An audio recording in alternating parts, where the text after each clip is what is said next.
YSR Congress party కార్యకర్త నీలాంటి నీచ రాజకీయాలకు భయపడేటువంటి ప్రసక్తి లేదు. చెప్పా, నిరూపించు. నడి రోడ్డులో తిరుపతిలో నా తల నరుక్కుంటానని చేతనైతే అధికారం మీది, ప్రభుత్వం మీది, నువ్వు నేను తిరుపతి ఇన్ఛార్జ్ అని చెప్పుకుంటావు. సవాల్, నిరూపించు. ఆరోపణలు చేసేసి బురదను మేం కడుక్కోవాలి కదా అంటే నీ ఆరోపణలకి మేమెందుకు బురద కడుక్కోవాలి? నిరూపించు. నేను ప్రతి దానికి కూడా సిద్ధంగా ఉన్నా. ఎటువంటి ఇబ్బంది లేనే లేదు. 1కి 10 సార్లు చెప్పాను. ఇకనైనా నీ ధోరణి మార్చుకో, లేదంటే పౌర సమాజం నిన్ను బహిష్కరించేటువంటి స్థాయికి వచ్చేస్తావు. భవిష్యత్తు రోజుల్లో నీకు పిచ్చి పట్టి కూడా ఇదే శ్రీదేవి కాంప్లెక్స్లో తిరుగుతావేమో తెలియదు.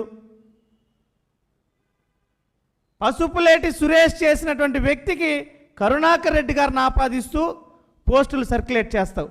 పసుపులేటి సురేష్ ఇది చేశాడు అని అభినయ్ రెడ్డి గారికి ఆపాదిస్తూ చేస్తావు.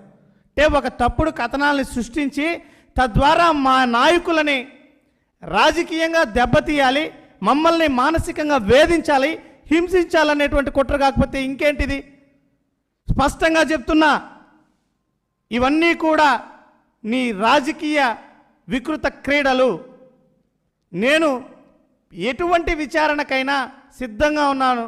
ఎటువంటి ఫిర్యాదుకైనా నా పైన పెట్టడానికి నేనే స్వాగతిస్తున్నా, నేనే అభ్యర్థిస్తున్నా. దయచేసి దీని మీద నిజ నిర్ధారణ చేసి వాస్తవమా కాదా వెలుగులోకి తీసుకురండి. ఎందుకంటే అతను ఎవరైతే నా మిత్రుడితో నేనున్నానని చెప్తున్నాడో ఆ మిత్రుడు చనిపోయాడు. చనిపోయిన వ్యక్తి కోటి సంతకాల సేకరణ కార్యక్రమం అయిపోయాక నాతో మద్యం సేవించడానికి ఏ రకంగా వస్తాడు? అసలు నాకు పార్టీ మీడియా ప్యానలిస్ట్గా అవకాశం ఇచ్చినప్పుడు ఇతను బతికి కూడా లేడు.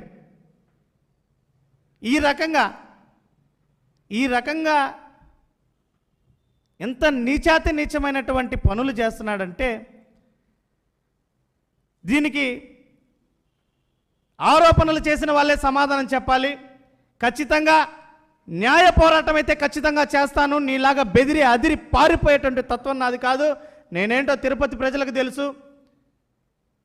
నీలాంటి వాడికి అర్హత కూడా లేదు నేను వివరణ ఇచ్చేది. అయినప్పటికీ కూడా బాధ్యత కలిగినటువంటి ఒక కార్యకర్తగా ఈరోజు వివరణ ఇచ్చా. చేతనైతే దమ్ముంటే నిరూపించి నీ చిత్తశుద్ధిని నిరూపించుకో. వైఎస్ఆర్ కాంగ్రెస్ పార్టీ కానీ భూమన కరుణాకర్ రెడ్డి గారు కానీ